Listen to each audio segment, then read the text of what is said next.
Herzlich willkommen zur heutigen Diskussion, zum Gespräch mit José Casanova. Mein Name ist Wolfgang Palaver, ich bin Sozialethiker im Institut für systematische Theologie der Katholisch-Theologischen Fakultät der Uni Innsbruck.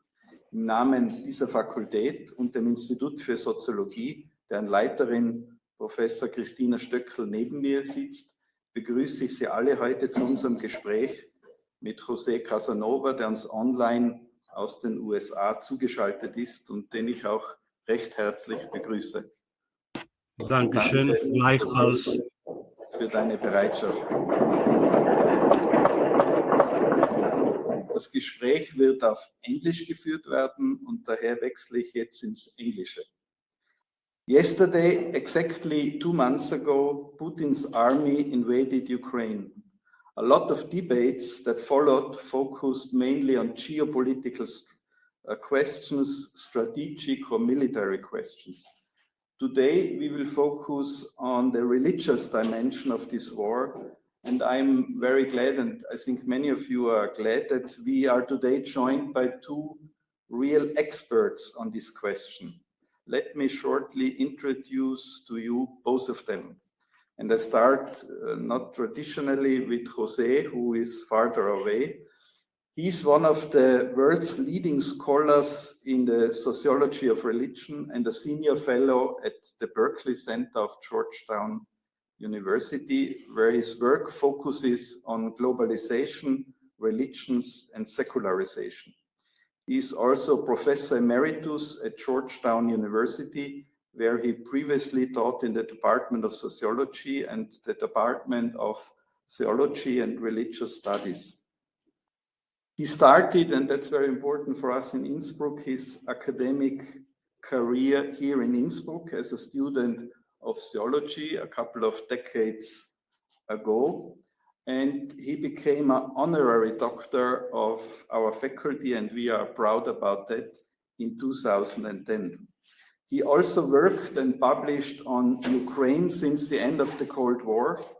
One reason for this research interest might be that he's married to Ika, an American-Ukrainian woman.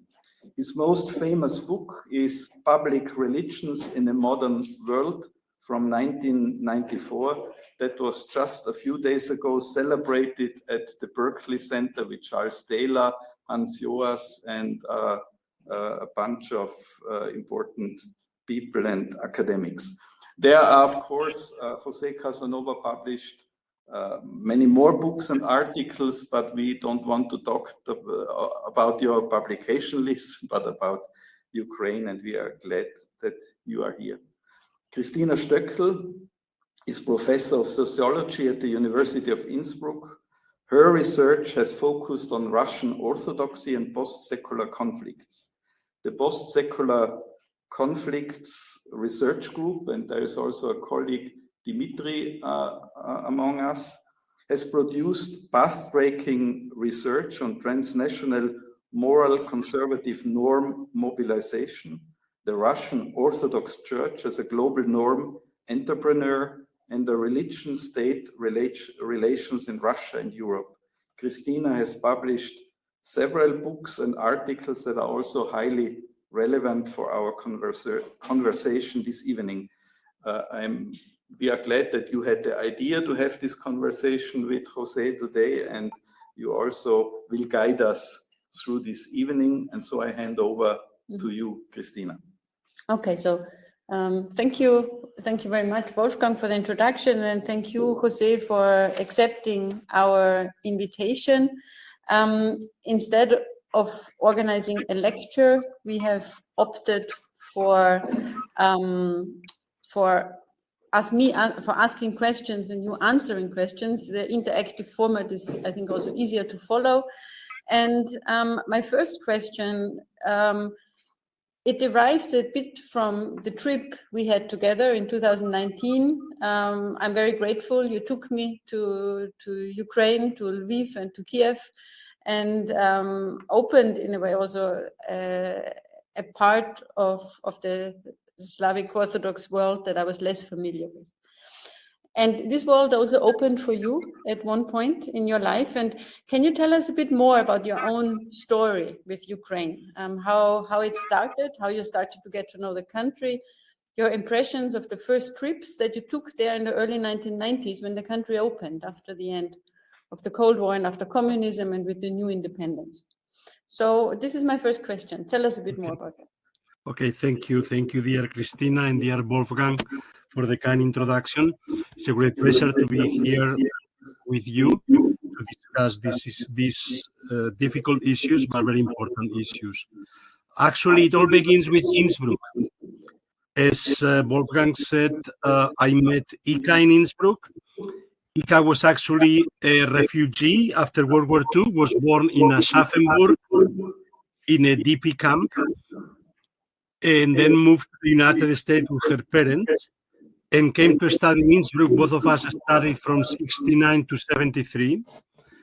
And the only language we had in common was German then Ika learned Spanish, then I learned English, then I learned Ukrainian with the Ukrainian diaspora in the United States. So in 89, the moment Glasnost started, I had my first visit to Ukraine alone. I came as part of the democracy seminar. I was at the time a professor at the New School for Social Research in New York. And we had started a project on the democracy seminar with dissident democratic oppositions in Poland, Hungary, Czechoslovakia.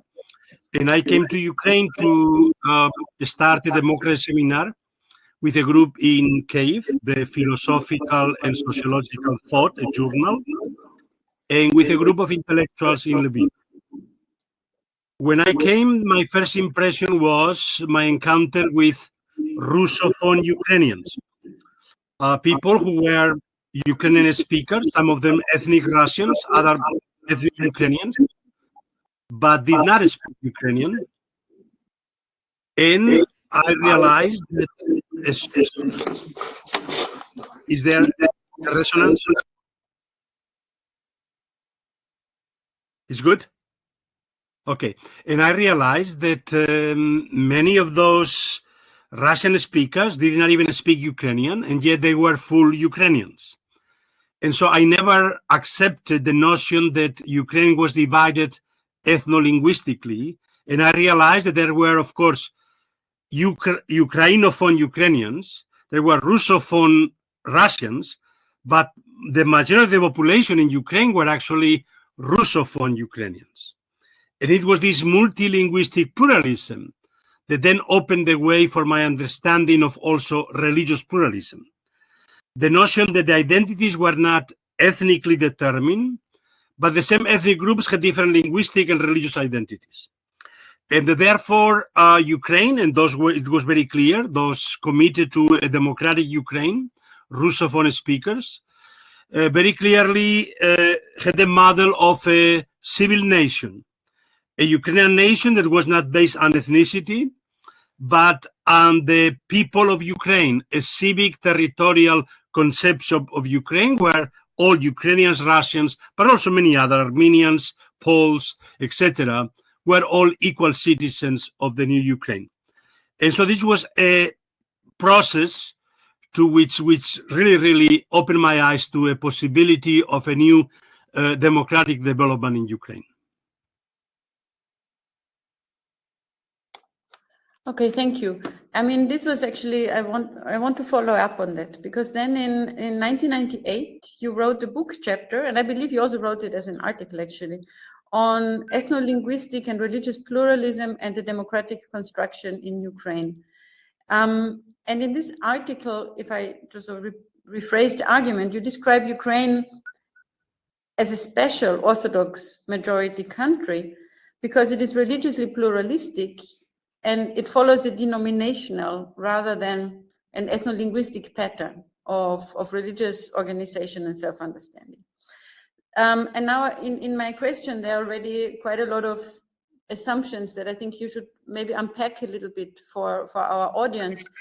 What do you mean by that denominational dimension as opposed to an ethno-linguistic, ethno-religious dimension? What does that mean, especially in the Orthodox context with the idea of a canonical territory? I think a concept you should also explain maybe to the audience. And what's really remarkable is that you saw that in 98 already. And it's become especially relevant today. So maybe you can also explain that relevance for today. Right. Of course, the name denomination comes from the religious system in the United States. The usual way of conceiving of religious communities was either churches or sects. In Europe, you have churches, the national church, or two national churches, biconfessional churches, and then religious minorities that usually function as sects. In the US, because at the beginning of independence, you had three competing, what you could call churches. The Congregational Church in the New England, the Presbyterian Church in the Mid-Atlantic states, and the Anglican Church in the South. None of them could become the Church of the new United States. And then they became equal denominations, and the other minorities, Baptists and Methodists and Jews and Catholics, also became equal denominations. And obviously, this was a model I knew very well because my whole work has been based on comparing Europe and the United States. And I realized that in Ukraine, a phenomenon very similar to the American one was developing. Because at the time of independence, you had three competing Orthodox churches and the Greek Catholic Church, all claiming to be the national Ukrainian church. And of course, none of them could be, because also territorially were not, they had territorial focus, but none of them could become the Church of Ukraine. And also, therefore, other Christian communities, the Roman Catholics and Protestant groups. Ukraine always had a large Baptist communities in the 19th century, but then, and throughout the Soviet Union, it was the center of Baptist dissidents, but then Pentecostal movements and Jehovah's Witnesses and Mormons. And then the Jews, there was always a large Jewish community, and Muslims, Muslim Tatars, but also other Muslims. And it was in this context that I realized that something new was happening, because I was participant in a big conference in 92, 93 on the new constitution in Ukraine and how to frame the religious freedom clause. And there it was organized by the Minister of Justice, Holobati, with whom I've been involved in democratic movements in Ukraine. And there were several groups from the diaspora. There were Ukrainian historians from the diaspora. There were legal scholars on constitutional religious freedom from Emory University, from Brigham Young, the Mormon University, and people like myself, sociologists of religion, dealing with religious pluralism. But then there were representatives of every religious organization of Ukraine, Roman Catholics, various Orthodox groups, various Protestant groups, the Mormons, who were so well organized that they drafted the text for us, so that at the end, their text was accepted by the entire conference as the draft of the Constitution. And I realized that this was the prototype of what will become the all-Ukrainian Council of Churches and Religious Organizations. This is something very special because it is organization roughly gathers about 15 churches and religious communities, as I said, all the Orthodox and Greek Catholics and Roman Catholics and various Protestant groups, 5 or 6, and Jews and Muslims. What is unique is that they are equal because the presidency of the council rotates every 6 months equally among all the 15 members of the organization. Now, Russia also has a similar council, but it's a council organized by the state and controlled by the state, and it picks up which organizations can participate. And there, of course, hegemonically is, of course, the Russian Orthodox Church, which is the national church of the Russian Slavic people. And then you have the other historical, traditional religions of the empire, Baptists, Muslims, Jewish, Buddhists, etc. But those are ethno-religious groups. Those are groups, the religion in the Russian Federation is ascribed to individuals according to their ethnicity. So all the Russian Slavs are members of the Russian Orthodox Church, ought to be. There is no other alternative. And then, of course, the Buddhists and the Muslims and the Jews. Those are ethno-religious categories. They are not ethno-religious categories in Ukraine. They are simply voluntary religious organizations that individuals join. The majority of the population, as you pointed out, are Orthodox, around 70, 73%. But they themselves have options. And let's begin with 1989, the year I came to Ukraine, which is the year of Glasnost. Glasnost came relatively late to Ukraine. And until then, there was only one official church in Ukraine. This was the Russian Orthodox Church, Moscow Patriarchate. But suddenly, with Glasnost, people in the Western Oblast that had been annexed by the Soviet Union after World War II had been part of Poland. People began to go back to the churches that had been liquidated by the Soviets.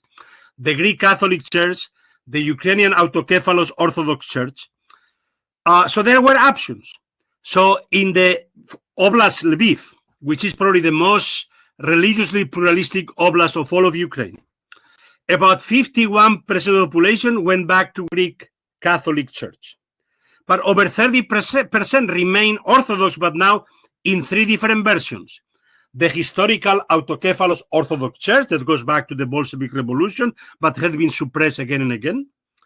The new Ukrainian Orthodox Church Moscow Patriarchate, that was the exarchate of the Russian Orthodox Church in Ukraine, that now under Filaret, the head, claimed to be Autokephalos and Autokephalos Patriarchate, but was not recognized by any other church in global Orthodoxy.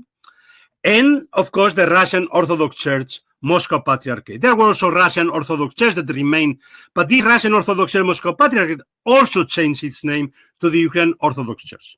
So you have three Ukrainian Orthodox churches competing. And then, of course, you have all these Protestant groups growing up also in Lviv, especially in the outskirts of the city, and the Jews and the Muslims. And so I saw this pluralism already very early and of course, I saw it from the public opinion polls. So I realized that something unique was happening in Ukraine that was different from other Eastern post-Soviet European countries, but also from Belarus and from the Soviet Union. So there was a divergence in the way in which a new form of democratic construction based on a multi-ethnic, multilingual, multi-religious society, democracy was being built. Your microphone. So I think what's interesting is that you say you were in this constitutional project in 98.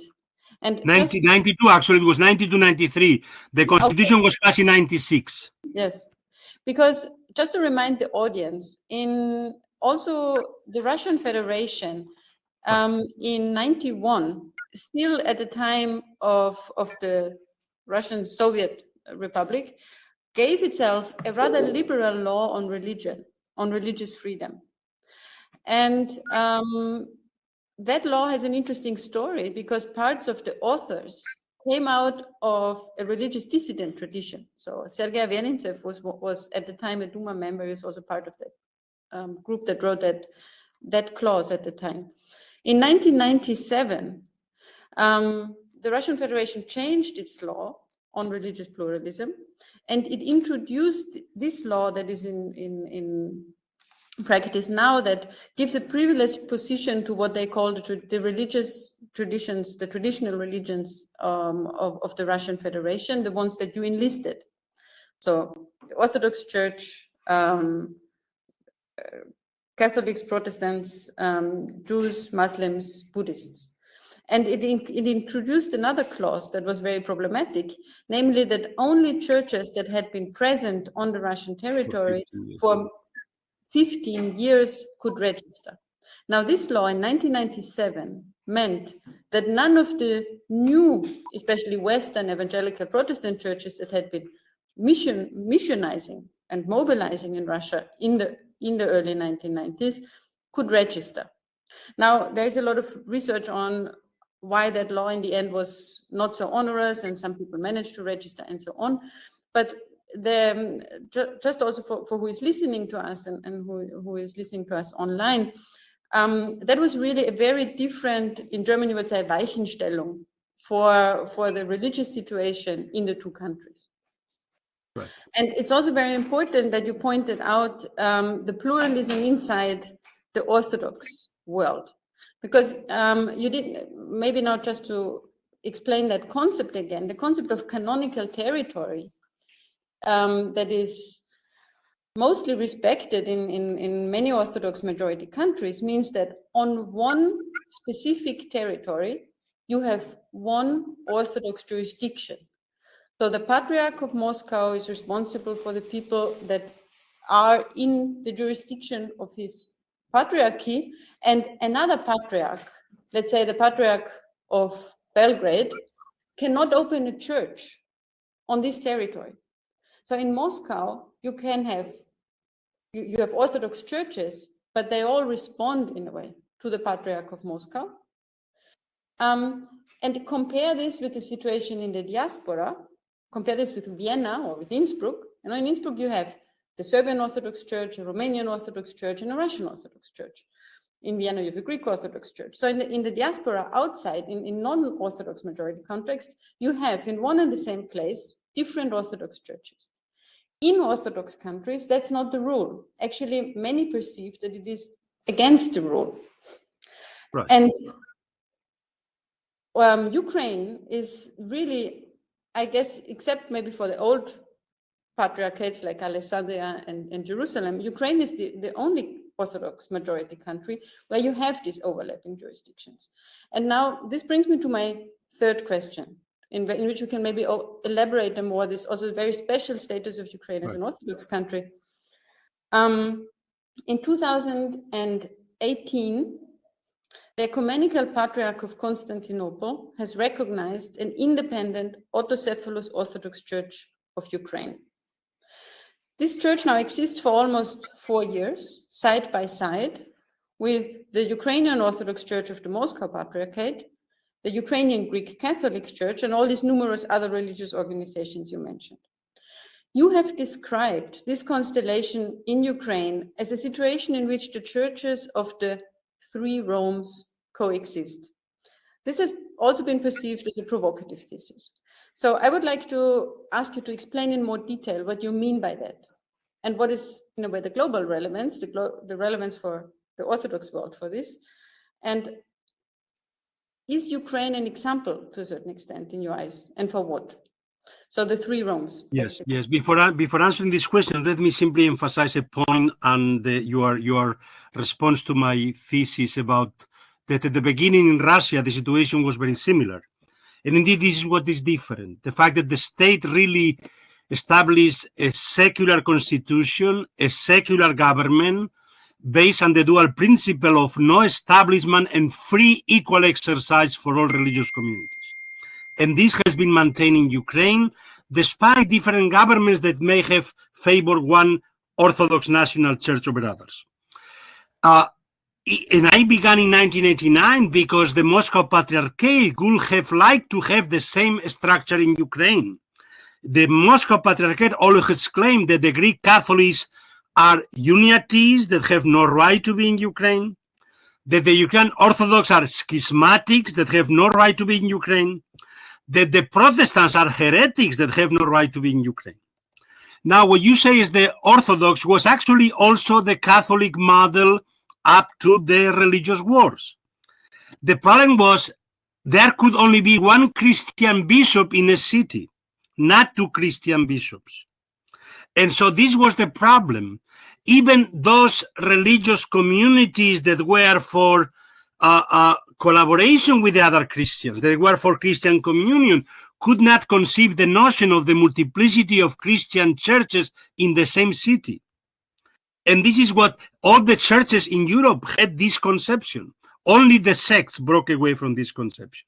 So churches, and that's why they became also territorial national churches. The Lutherans, the Anglicans, the Catholics, all of them became national territorial churches, and only the secular state, to a certain extent, demanded that they accept the other communities. Now we see what happened in Crimea. The moment they annexed Crimea, they repeated this model.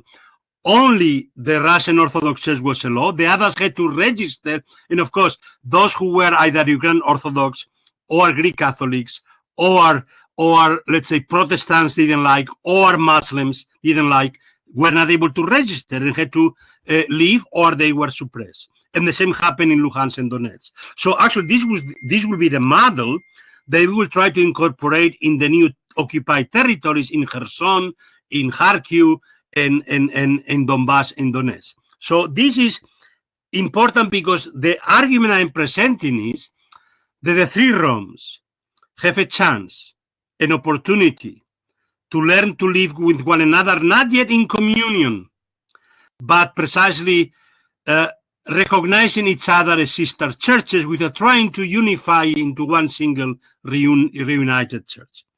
Now, when you said that this Tomos of autocephaly 4 years ago, this was the church that was built out of the two Orthodox Ukrainian churches that had no recognition by other Orthodox churches, the global Orthodoxy, and by sectors of the Russian Orthodox Church, two bishops, many parishes, and many intellectuals that also joined the new church. So the new church is actually the fusion of the two historical Orthodox churches that had no recognition and of sectors of the Moscow Patriarchate.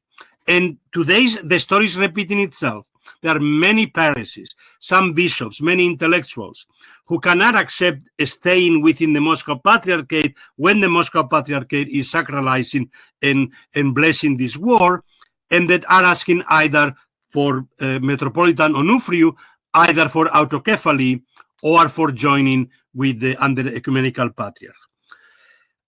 Here, the Greek Catholics play a crucial role because although they are under Rome, the claim they make is that when Kiev Rus started before the year 1000 in 900, I don't remember now the date, actually this was before the schism. So Kievan Rus was in communion with both, with Constantinople and Rome. And the idea of the Greek Catholic Church is that they want to be in communion with both, with the Bishop of Rome and the Ecumenical Patriarch that they still recognize as the mother church of the Ukrainian Greek Catholic Church. And this is the way in which now Epiphany, who is the head of the Orthodox Church, Ukrainian, and Sviatoslav, the two metropolitans of the Greek Catholic Church, have developed a very close personal relation based on this notion. Of course, they say we cannot unite. Union is up to Rome and Constantinople, but this is our desire, to be in communion with one another and to be working as churches together for the common good of Ukraine. And this is interesting because AUKRO, as the All Council of Religious Organizations, works together with the government on any ethical, moral aspect of legislation with parliament, what means that all the churches, the Catholics, the Greek Catholics, the Orthodox, the Protestants, the Muslims, the Jews, have to develop a consensual position that then they bring to the parliament to discuss the ethical issues of legislation. This means they are not there lobbying for their own particular religious group or their denomination, but they are lobbying for those they have agreed that they are common values of all religious organizations of Ukraine. When they are talking of traditional Christian values or traditional family values, they come actually after a serious discussion among all these communities what it is that they share and that they would like legislation to represent. So it's a very different model. It's not a model imposed from above through the state, but it's a model negotiated within civil society. And again, I want to emphasize another point. After Maidan, because in Maidan, all those communities were together, praying together, basically having funerals together for all the victims. Many of the victims of Maidan, the so-called 100 martyrs, they were from all religious denominations of Ukraine, Muslims, Jews, Armenians, and all Greek Catholics, Orthodox, etc. And they all had funerals together, all the different religious groups. And after Maidan, if you look at the four highest offices of the land, President Poroshenko was Moscow Patriarchate, Orthodox Church of Ukraine, Moscow Patriarchate. Prime Minister Yatsenyuk was a Greek Catholic. The head of the Speaker of Parliament, Oleg Torchinov, was a Baptist minister. The chair of the Verkhovna Rada, Volodymyr Groysman, was a Jew. Now, they were not there representing their religious communities, ethno-religious groups.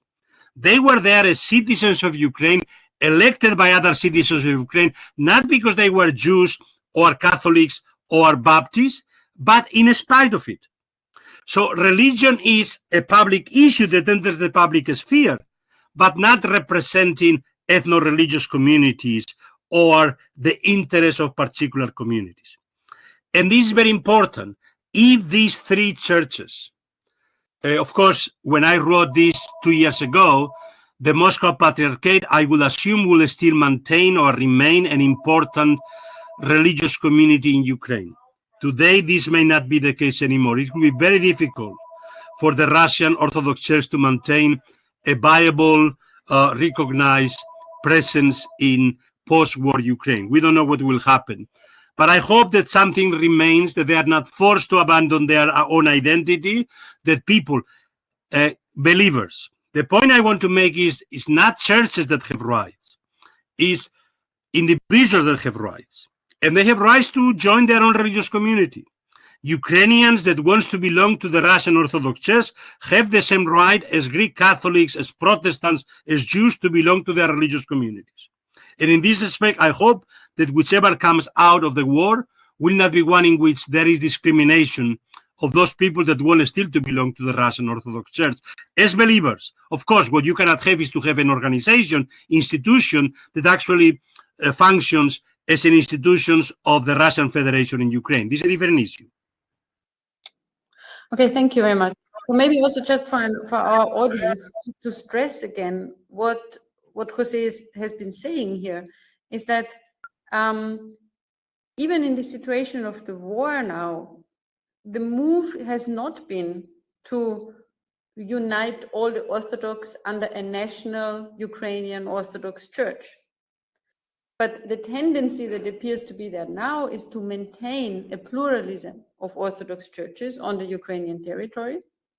Even though we have seen with the war, there are some scholars who keep track of that, that many dioceses and some monasteries have already stopped commemorating Patriarch Kirill in the liturgy. So they no longer name him.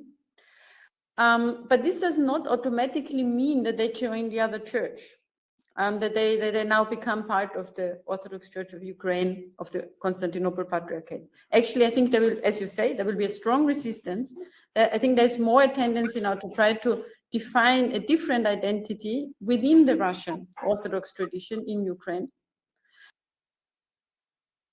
And it will be, I mean, we'll see how that works, because now, of course, they feel really let down by their patriarch, who has presented this situation and the war in very different terms. And I just want to remind you, religion was used in two different ways to legitimize the attack on Ukraine. The first was in the speech by Vladimir Putin just before the war started, when he said, we have to go to the Donbass to defend the rights of the Orthodox believers that are being persecuted in the Donbass. And what he meant is that they're being forced to join or forced into the other Orthodox Church, or at least prevented from exercising their religion, which in a way was not true. I mean, actually, on the contrary, the other thing was happening in Crimea.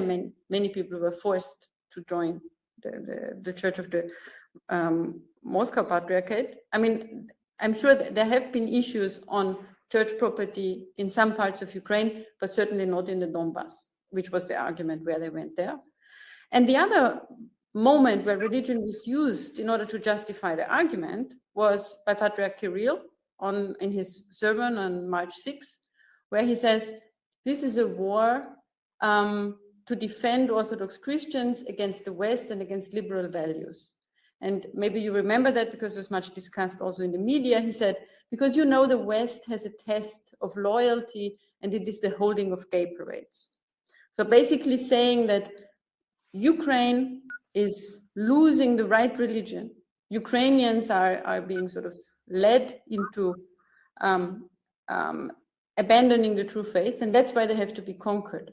I mean, the argument is really terrible. It reminds of an argument of the times of the witch hunts, where you save someone's souls by killing them in a way. So it was really a very terrible argument, and in that sense, it has also rightly received this attention. But so fact is that religion from the Russian side was used in two ways.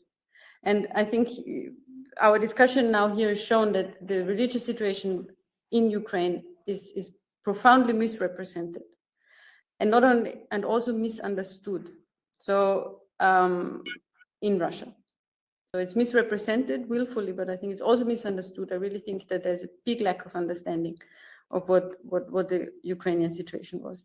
So now we are already speaking about the war, and my last question to you will concerns sort of the situation of religion in the war. Because now, as I just also repeated, we have heard about the Russian justifications, the religious justifications for the invasion. We have heard less about the religious response, in a way, or the religious dimension of the war on the Ukrainian side. And now my question, in a way, is there such a religious dimension according to you?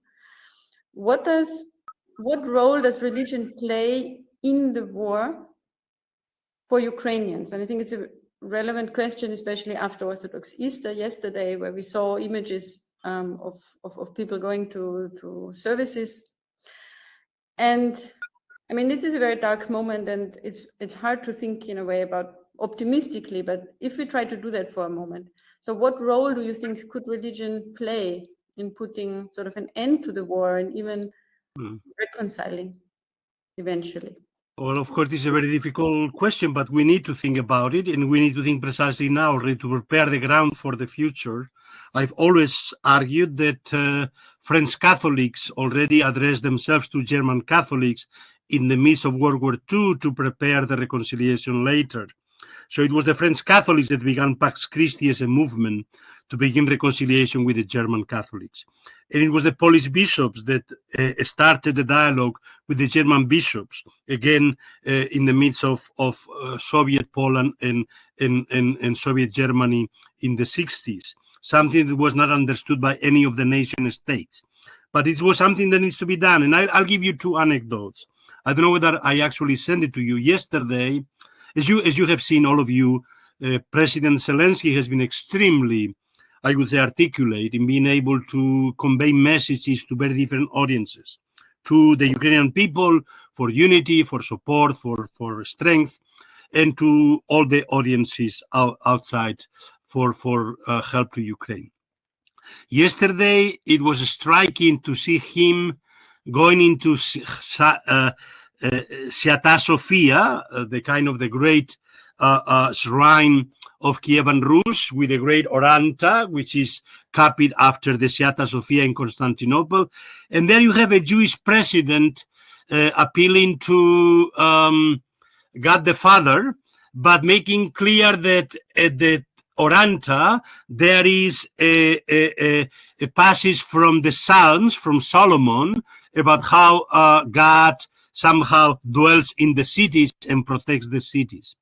On the one hand, it was the typical speech you will hear from a president at war asking for help from the Almighty. Somehow we are on the right, and therefore you are going to help us because our cause is a right cause. We know that every country at war uses these analogies. But it was something striking the way it was an attempt also to ask to protect us from becoming bitter and to hate our enemies. Let us not destroy ourselves from within by this hate. We are defending within that we are in the right, but nonetheless, please, we have to think of the future and of the possibility of living together with our neighbors. And this was something that in 2014-15, I had the experience. We organized a conference precisely at the Foreign Ministry, at the School of Diplomacy in Kiev, to celebrate the 1000th anniversary of the death of Boris and Gleb.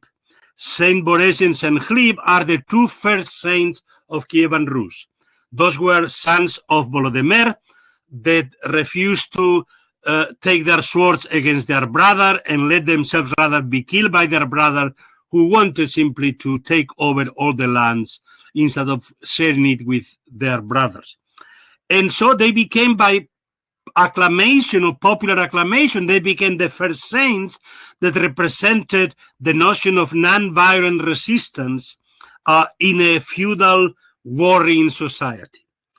And so we wanted to present this idea to the Ukrainian Orthodox Church and to the Russian Orthodox Church, that this is the beginning of Kievan Rus, and we have to think of these symbols of peacemaking, which are part of the Christian tradition also of Orthodoxy.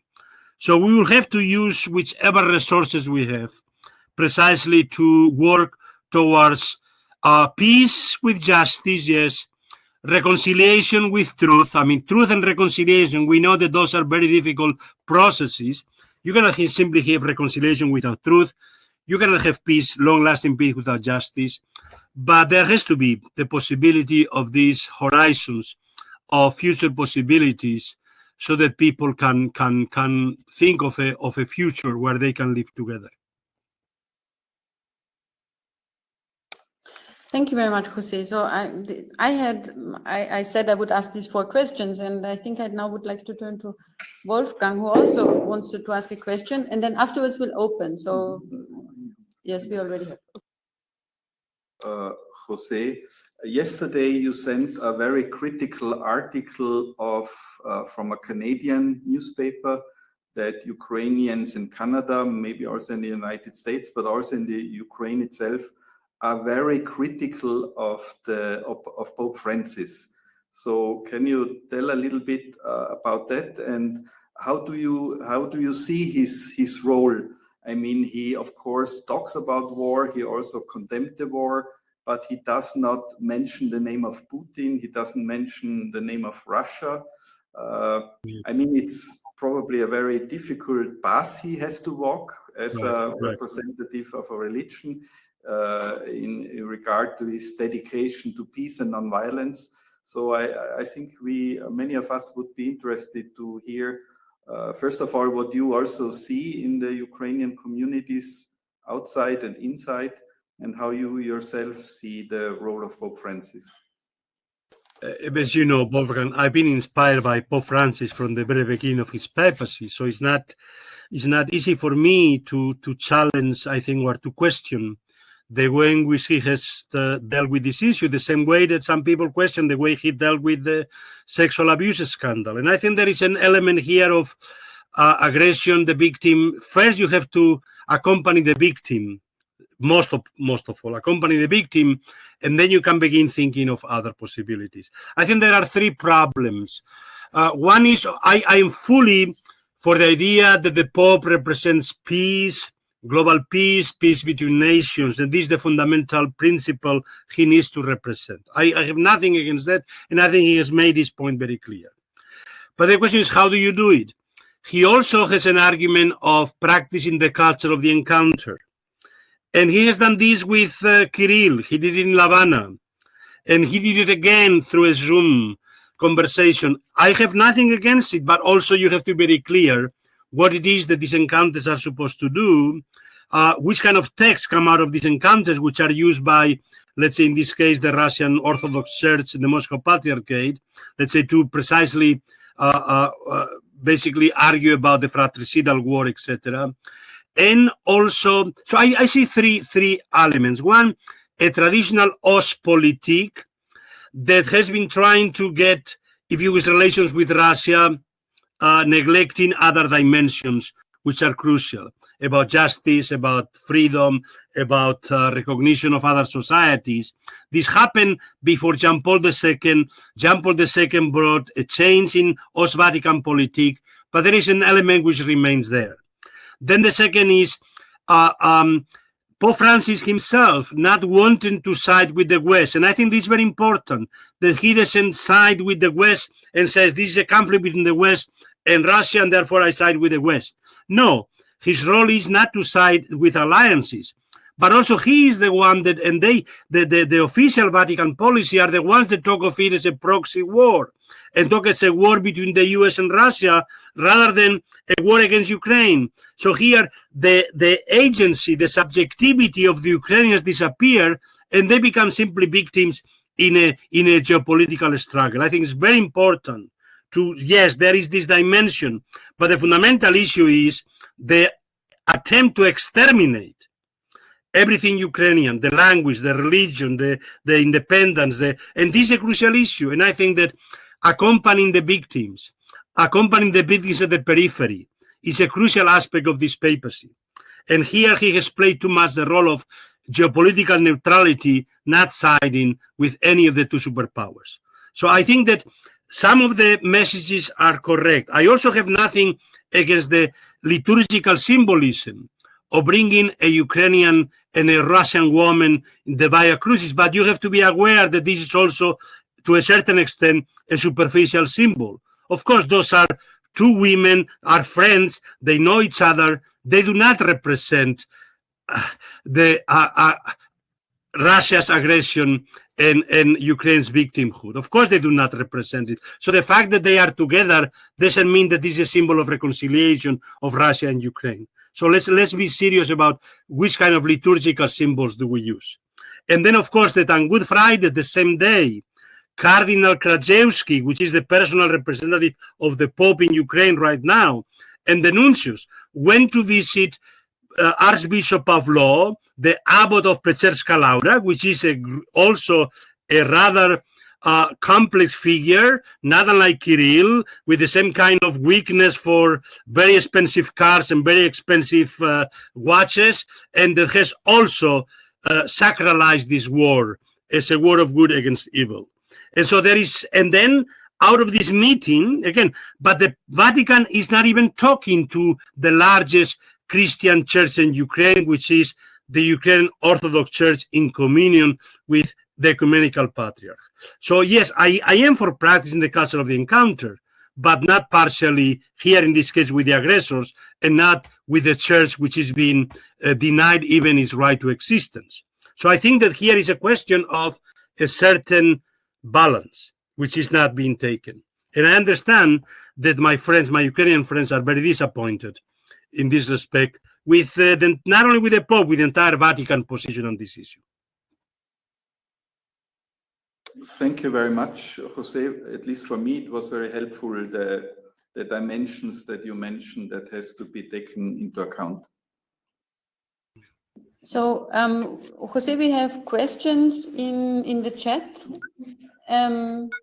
Questions in the chat. From, can you see them?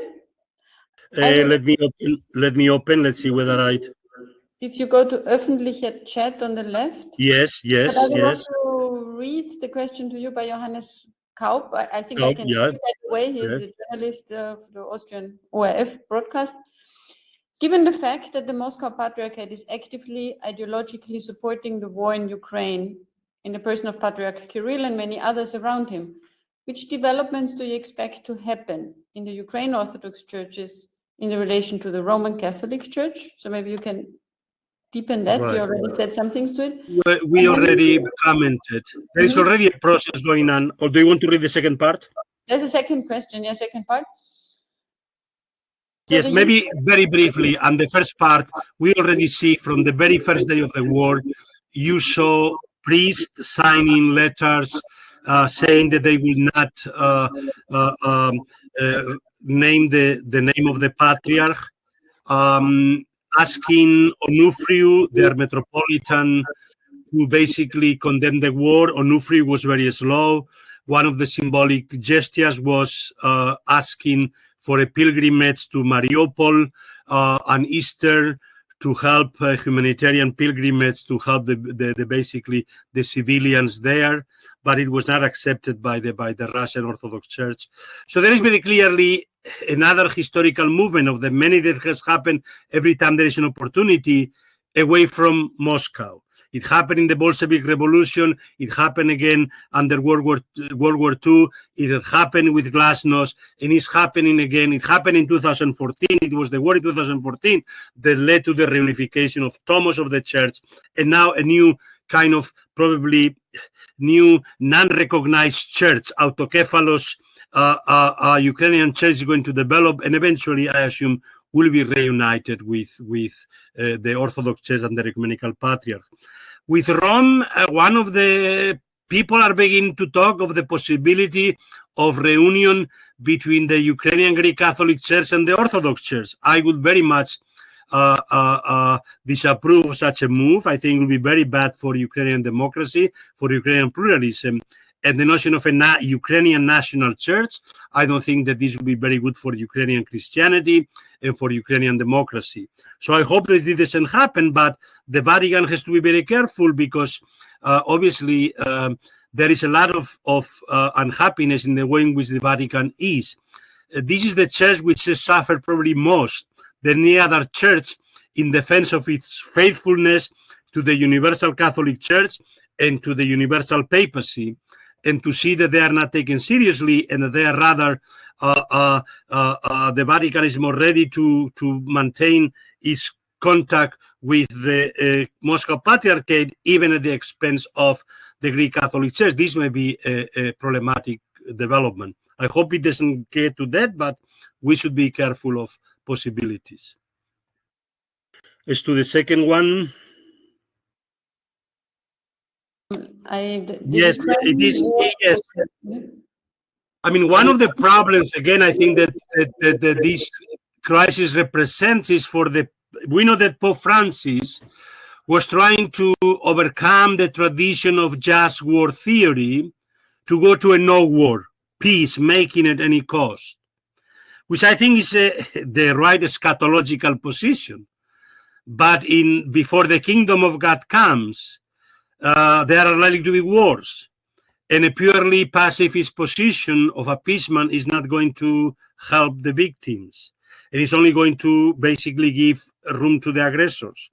So, yes, we need to be constantly rethinking, what does it mean, just war? How can we make war so unjust, all of them, that we cannot even possibly even talk of a just war? But there are situations of self-defense in which you cannot simply tell the victim, simply capitulate and let yourself be massacred. This, after all, what they are saying, right? They want to denazify, they want to de-Ukrainianize the country. So if the condition is to lose their freedom, to lose their identity, to lose even their name, they do not exist as a country. So to ask the Ukrainians not to resist and to say, because we are against war, we should not help them with weapons. I think that this is a very righteous, Pharisaic position that basically is very nice to maintain oneself, but I don't think that it is the right position for peacemaking. Thank you. I want to give the floor also to Wolfgang. Jose, I would defend Pope Francis' encyclical Fratelli Tutti and on the just war. And I don't think we have to read this encyclical as being against any kind of defense. So I think what he first said, if we look back in history, there were many wars that were not just wars, that were wars where someone claimed that this is a just war, but they were not just war. And I think the aggressive war of Putin into Ukraine is an example of the misabuse of the just war criteria. In the way Pope even talks about misinformation and all those things. So in this sense, it's right. And the second thing where I think, because he has two arguments. First of all, he said, look at the history. There were so many wars that were unjust, but the people claimed who started the wars that they are just. The second argument is that the technological development does not allow us really to have wars today. And we have also in the current situation an example that underlines that, and this is the fact. I mean, we can discuss about that. I think you in the beginning were saying we should have no-fly zones over Ukraine. And I would say morally, I think a no-fly zone would be very good.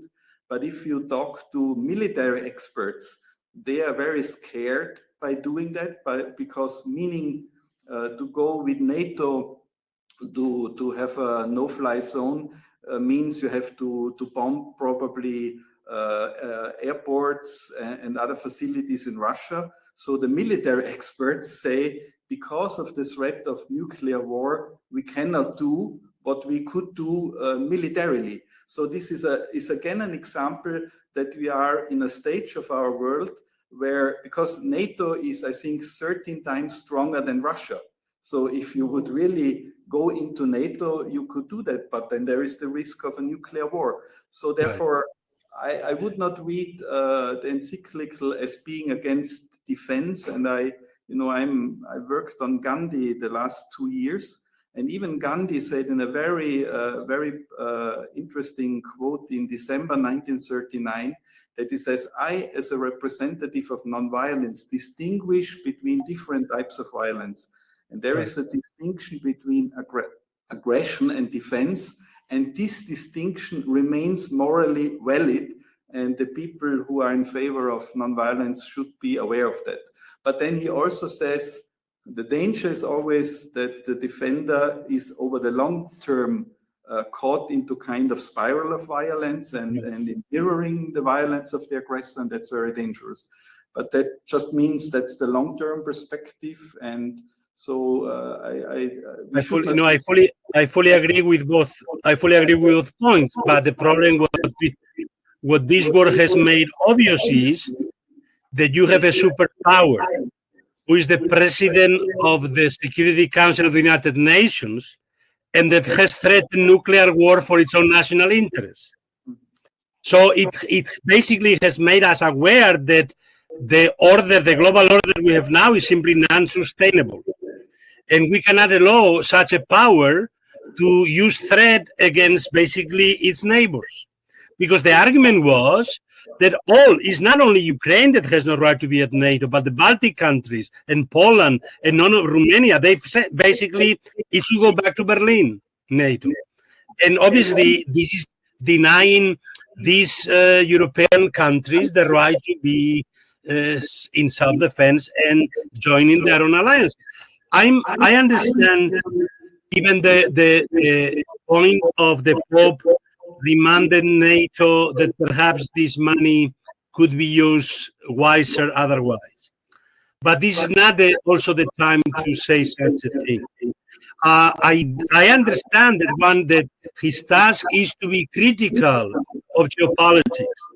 But now they are precisely playing geopolitics and geo-ecclesiastical politics, rather than precisely accompaniment being on the periphery and with a big team. So this is something that we will need all to think seriously about the future global order. And I hope that we do not fall into a new bipolar world of the democratic West against the rest, because this would be disastrous. We lost the opportunity after 1989 to create a new global order that will not be based on Western hegemony. And we need to try now. Now is the time to do it. And we all have to be open and creative to create real international norms which are realistic and sustainable, and then that can be really, really applied. So we need really normative realism, not utopian idealism, and not simply realpolitik. We need normative realism, but we have to create new norms that are consensually agreed by the international community, and then have the means to protect these norms when somebody breaks them. Yeah, thank you, José. So I'm opening the floor for questions in the room. And I think if you have a question, you'd need to come forward so José can hear you. Yes, please. And maybe you can also introduce yourself. Where's the microphone? The mic is here. Hello, my name's Andrew. You mentioned some examples of Patriarch Kirill's propaganda, which is directed at Russians. I wanted to know, because the Russians are so good at fake news, whether there's any pro-Moscow Patriarchate propaganda directed at Ukraine at the moment.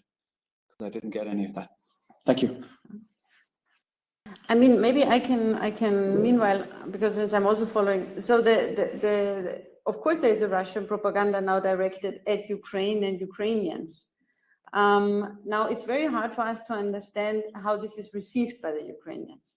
But of course there is a lot of reporting in Russia about how Ukrainians are very happy that Russians come and that they really are sort of being liberated by the Russians, and that There's a lot of filming of the Russian soldiers distributing food in Mariupol, in those areas. And yes, so I mean, there is, but it's very hard for me, and maybe Jose would know better because he has more contact with people in Ukraine. It's very hard for me to see how really the reception is. You mentioned that he's telling the Russians that the Ukrainians are having gay parades. Entschuldigung, was wollten Sie noch präzisieren? Weil wir haben gesagt wegen Gay Parades in Ukraine, und ich gehe davon aus, dass die verschiedenen Kirchen in der Ukraine sind nicht besonders pro Homosexualität. Nein, überhaupt nicht. Also vielleicht bei Russen an, diese Propaganda, aber was hat er für Propaganda gerichtet auf die Ukrainer? Für religiöse Propaganda. Ja, also nur um das noch abzuschließen mit den Gay Parades, also die Ukraine hat 4 Anläufe gebraucht, um die Istanbul Convention letztendlich zu ratifizieren. Es waren alle Kirchen dagegen. Und es finden auch keine Gay Parades in der Ukraine statt. Und eine, die einmal stattgefunden hat in Lemberg, war nur unter ganz starkem Polizeischutz möglich. Also insofern ist auch diese Idee, dass die orthodoxen Kirchen und auch die ukrainische Bevölkerung ist moralisch sehr konservativ, also hängt an moralkonservativen Werten, vergleichbar mit Polen zum Beispiel.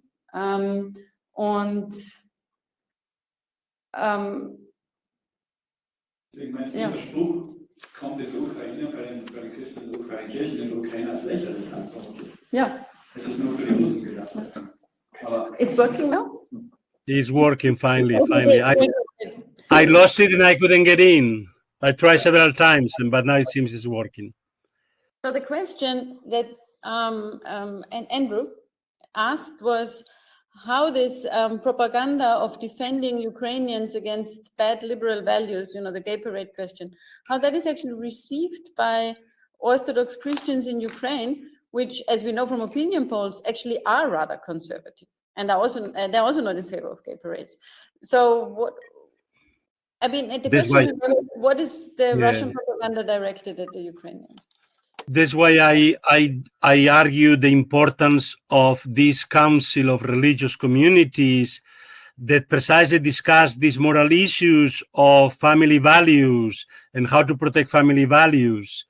And this is something which they discuss together, the Greek Catholics, which have a close tradition with the social teaching of the Catholic Church, and the new Orthodox Church that tries to follow the new social teaching of the Ecumenical Patriarch, and also the other groups. So they realize that indeed the way the Russian Orthodox Church is trying to defend Christian traditional values, they cannot do, because they see that the Christian traditional values are better represented to a certain extent in their own Ukrainian society than in Russia itself when it comes to family values. It's a very family-oriented society. If you listen to Zelensky, family appears almost in every message of Zelensky. So also we must understand that this is something that has been going on with the Moscow Patriarchate. I encountered first in 2004 the official speech lecture of then Bishop Ilarion Alfeyev in Melbourne, and then in 2005 in Gniezno. And he is repeating the same thing, to develop a strategic alliance of conservative Christian groups against the feminism, the liberalism, the secularism of the West. And that basically it is what Spadaro, the editor of Civiltà Cattolica, called the ecumenism of hate. Organizing basically strategic alliances have nothing to do with ecumenic dialogue, but simply strategic alliances against your supposed to be religious enemies. So they've always argued that all of those, the Uniatists, the Schismatics, the heretics in Ukraine, are their religious enemies. And so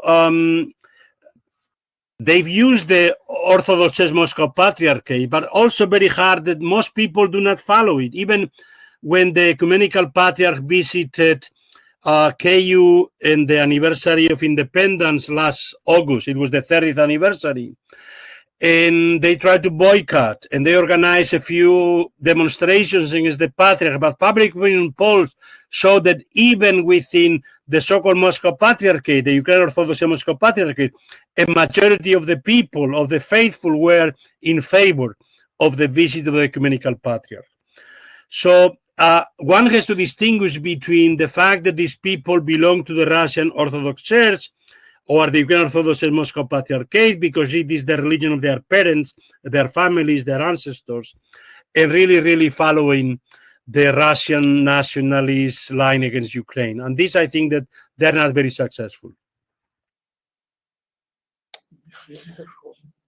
Yes, so we have another question. I want to add one thing, which I think is also important. So before 2014, since then really the religious question has become also more politicized, but there are findings from sociologists that people would not actually distinguish very much to which Orthodox service they would go.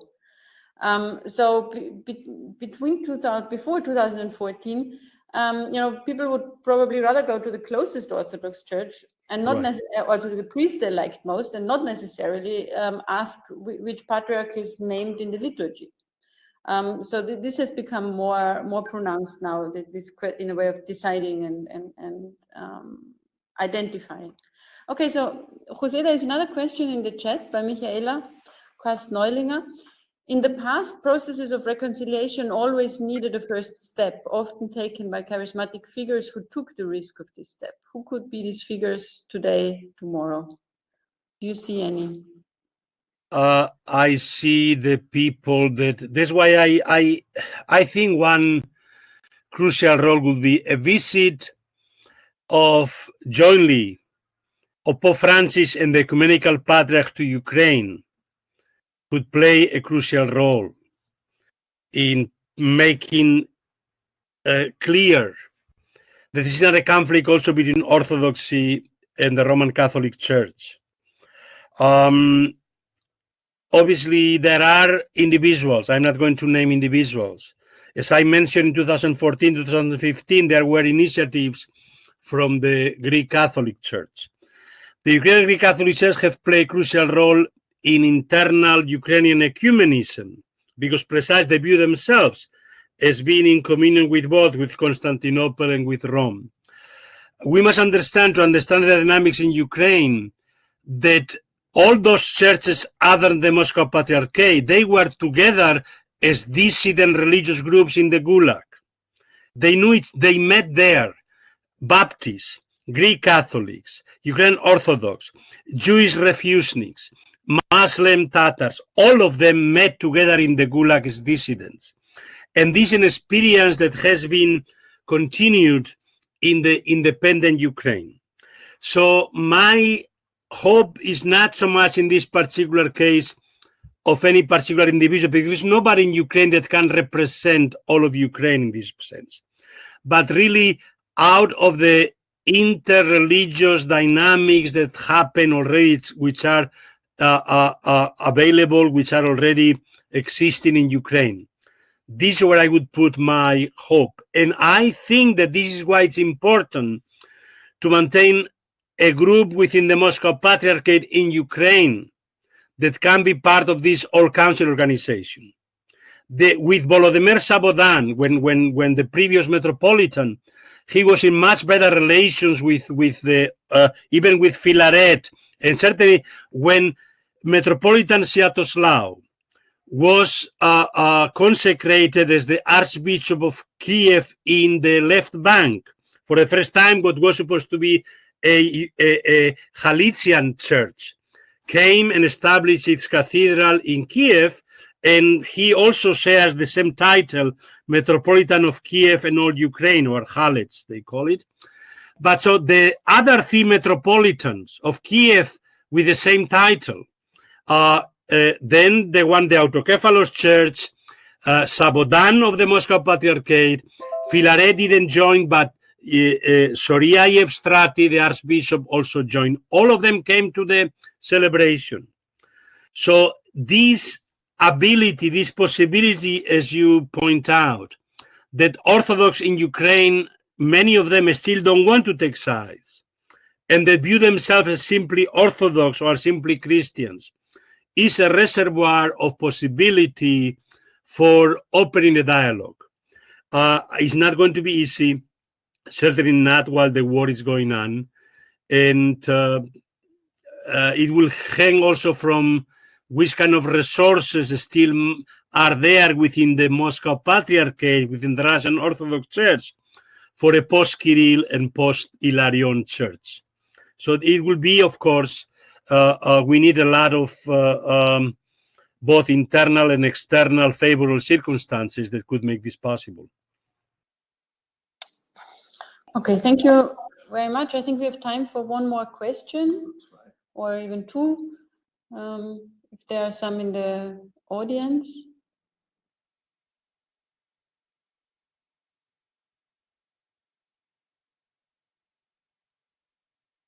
Yes, please. You please come on.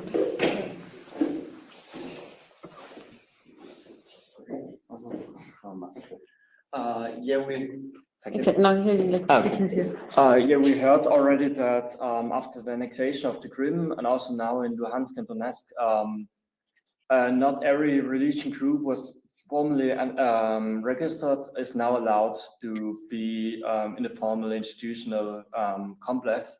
So is there an underground reorganization of these religion groups, and can we already see them now in this conflict?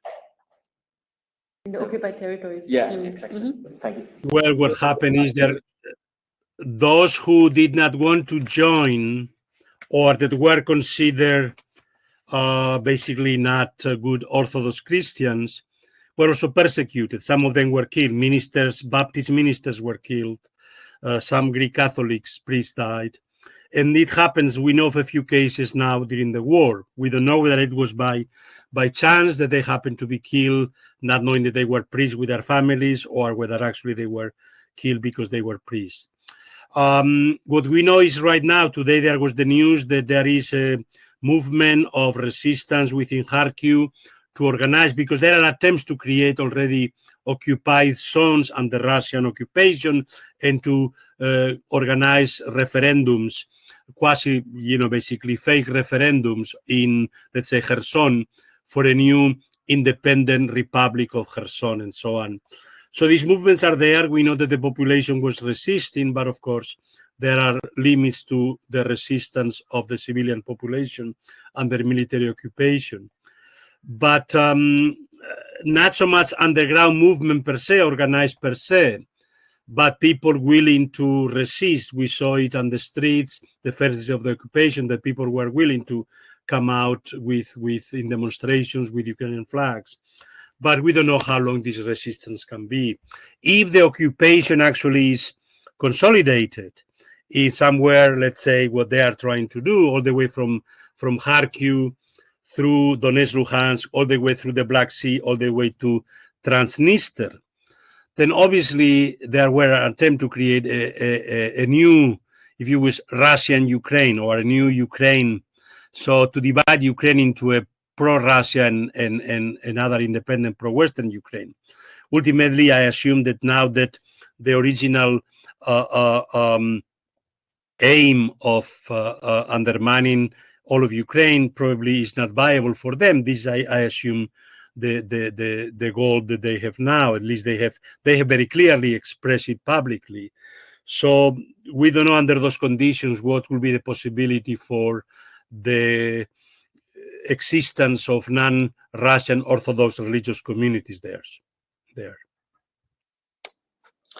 And maybe if I also could add, and I mean, Jose, that even inside Russia, for the Orthodox Church has really put big pressure on a uniform opinion. And in the very first days of the war, there was a letter published, signed by roughly 300 priests of the Russian Orthodox Church, Moscow Patriarchate, that was sort of asking the Patriarch to say something against the war.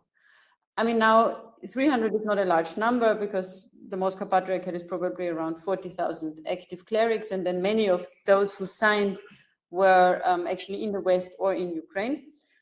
but we have evidence of priests in Russia who maybe in their sermon spoke about war, and you cannot use the word war in Russia now. You have to use the word special military operation, and they were fined. You know, just like people are arrested on the street. So, of course, not only would in the occupied territories this religious group get under pressure to all be part of the Moscow Patriarchate. Also, once they are, they'll not be free to speak, just as Orthodox Christians and Russians generally in Russia are not free to speak. So I think it's also important to see. Yes. Is there a final question in the audience or in the chat? Nothing in the chat. So there are no one last question. One last question, Jose. Very good.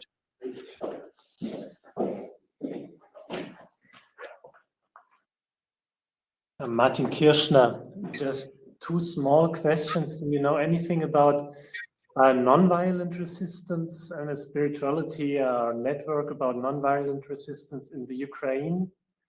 And about the connections between Ukraine and Belarus? And what about the opposition in Belarus? Is there a chance that there are networks, that there might emerge something like that? Right.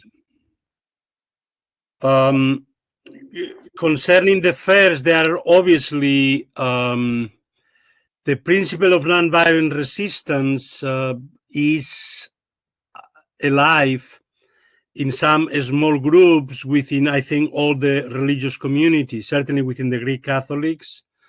There are also focolari in Kiev that obviously try to bring this principle. There are links, ecumenical dialogue with different groups. So yes, there are small groups, but I don't think that they are largely organized. And in this context, they have a very visible role that they are playing. Concerning the links with Belarus and Ukraine, of course, this is a very interesting question. For me, always the question is why the divergence between Belarus and Ukraine, and probably it happened under the second presidency of Kuchma. Kuchma and Lukashenko were both elected in '94. And the second election, after Kuchma's second election, he tried to develop an authoritarian direction. In the first mobilization of civil society against Kuchma, probably determined the divergence of Ukraine. Later came the Orange Revolution, came the Maidan. But the first truly mobilization was against the attempt of Kuchma to establish, if you wish, a permanent authoritarian regime. And he failed. And obviously, Ukrainians saw and supported very much the dissident movement, the democratic movement in Belarus that was so dramatically, obviously, suppressed and put down. We know even of saboteurs. The railroads, the Belarusian railroads did help in the first days of the war to make sure the railroad would not be the means through which the Russian armies would move into Ukraine. So even on this level, there are this type of, if you wish, nonviolent resistance. This is a form of nonviolent resistance, not to allow precisely the military convoys to proceed. And this was something that was done, let's say, by many Ukrainians, civilians that saw this as a form of nonviolent resistance, or those who in the occupied cities that supported the mayor, that protected them from being taken prisoners without they themselves using violence, right? So it was not the territorial defense, but it was people going on the street and basically protesting the occupation. So there are packets of manifestations at different levels. There are obviously networks in Ukraine, but how much they are, and obviously through the Baltic countries and Poland, these networks of dissidents, we know that some of the Russian dissidents and Ukraine and Belarus dissidents are now active in Poland and in the Baltic countries, and these serve as links, the same way that the dissident movement in the 60s, the Zizdeziatniki, in the Helsinki right movement, united all these countries in the resistance against the Soviet Union.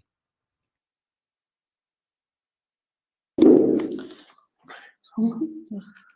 Okay, thank you very much, Jose. It was really very helpful for us that you spent time with us, that you came back online to your former alma mater and helped us to understand the whole war against Ukraine and its religious dimension more deeply and better, and give us some frameworks to understand that. Thanks also to Kristina. So you both really helped us to get to know a little bit more, and I'm very grateful that we were able to do that. Ich bedanke mich auch für alle, die hier gekommen sind, and also for those who are online and were patient enough when we had to struggle with technology, but to do something in hybrid version is the most challenging thing we can do today, but I think roughly we succeeded. So thank you very much, Jose, and Thank you. Thank you to both of you. Thank you, everybody. Thank you, Kristina. Thank you, Wolfgang. Thank you. Vielen Dank. Vielen Dank. Bye-bye. Bye. Bye.